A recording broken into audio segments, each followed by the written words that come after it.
Slovensko, ako také, keď sa bavím o štátnom zdravotníctve, na to peniaze má.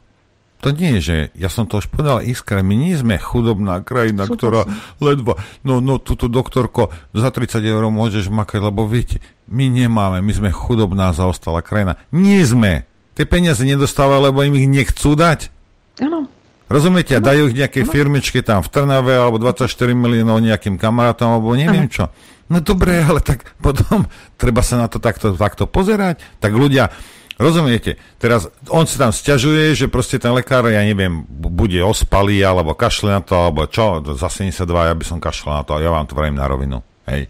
A teraz ľudia sa sťažujú, ale tak čo si nesťažuješ, keď ideš hodiť nejakému debilovi, jak je Matovič, mu to ideš tam hodiť.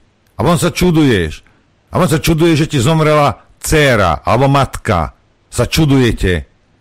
Ale že tí ľudia, ktorí vlastne toto organizujú a rozhodujú o tom, že ty ich tam volíš, to ťa nenapadne. To ťa v živote nenapadlo, že ty si zabil tú svoju mater. To ťa nenapadlo tým, že chodíš a volíš s krvavými očami ako taký magor? Alebo nechodíš voliť. Alebo nechodíš voliť. Hej? A necháš proste týchto magorov, aby volili proste tých, ktorí vyhrajú.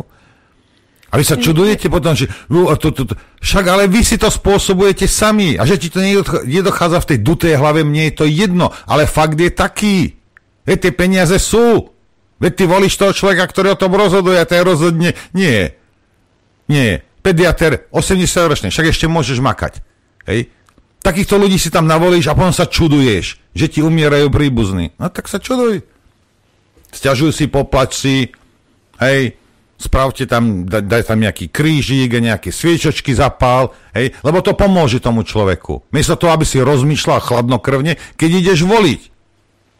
No ale, tak komu nie je rady.